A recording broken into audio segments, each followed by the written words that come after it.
నరసింహులు నరసింహులు ఏ ఊరు? ఇదే రామన్పేట్. రామాయంపేటనా? ఏం పని చేస్తారే?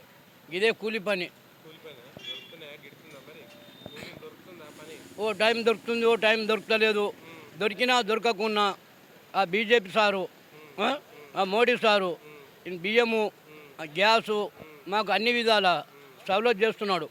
ఆ, అదే మాకు 10,000 భగవంతుడు ఇచ్చిన దేవుడని మేము అనుకుంటున్నాం. ఇప్పుడు కూడా ఆ మోడీ సార్ గెలవాలని మా కోరికలు ఉన్నాయి. బీజేపీ నుంచి ఎంపీగా ఈసారి కూడా ఆయన గెలవాలి, ఢిల్లీలో ఉండాలి అని చెప్పి ఆ కోరికలు మాకు ఉన్నాయి. ఆయన ఉంటే మాకు మేలు జరుగుతుందని ఆశ మాకు ఉంది. కంపల్సరీ గెలవాలి, గెలుస్తాడు కూడా. ఆ, నమ్మకం ఉందా? ఆ నమ్మకంతోనే చెప్తున్నాను నేను. మీ దగ్గర అంత గట్టిగా లేరట కదా?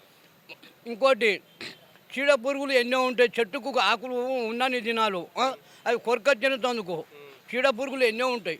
చీడ పురుగులు చంపేందుకు కూడా పురుగులు కూడా మందులు కూడా వెళ్ళినాయి. ఎందుకు? మన సొమ్ము తిని ఇంకో సొమ్ము పాటవాడు ఇది అలవాటైన పని మంచిగా నేర్చుకున్నారు. ఈ రోడ్డు పైన కానీ ఎక్కడ కానీ ఇక్కడ మీదేటి మాటలు చెప్పుడు, పక్కకు పోయి ఇంకోటి గుసగుసలాడు, ఓడేమి ఇస్తాడో చూసుడు, ఓడేం తాగిపిస్తాడో నాశపడు, ఇవన్నీ లాభం లేని పని. దొరికిన అన్నం భగవంతుడు ఇచ్చిన మెతుకులు కొంచెమైనా సరే కడుపుకు ఆరోగ్యం బాగుంటుంది. ఎంతైనా దోడు సొమ్మే. కావాల్సిన సొమ్ము మంచిగా తిన్నది, కడుపుకు కొంచెం చెంచడైనా సరే భగవంతుని దయ వల్ల మంచిగా ఉంటుంది. ఆ రామ మందిర్ దయ వల్ల తెలుసు. ఆ విధంగా మోడీ సారు మంచిగా ఉండాలని మా కోరికలు ఉన్నాయి. ఆయన గెలవాలన్న ఉద్దేశం కూడా మాలో ఉంది. ఇప్పటికైతే ఆయనతో ఏం పొరపాటు చేసిందేం లేదు, అది చేసిందేమో అది కాదు. చేస్తే చేయవచ్చు కొంచెం, అంటే ఆయన చేయకుండా ఆయన చేతి కింద ఉన్న వాళ్ళు చేసి ఆయన మీద బదనం తేవచ్చు.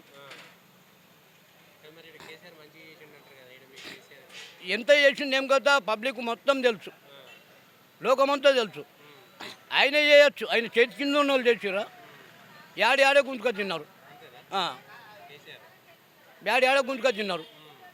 ఆయన మీదుండి సంతకాలు పెట్టి పేపర్స్ పంపచ్చు, కాగితాలు పంపచ్చు, పైసలు పంపచ్చు, నోట్లు పంపచ్చు, కాలరా పెట్టుకొని రావచ్చు, ఎక్కడో మకర్షన్లను ఏదో పొదలు తట్టుకో కూర్చొని పంచుకోవచ్చు.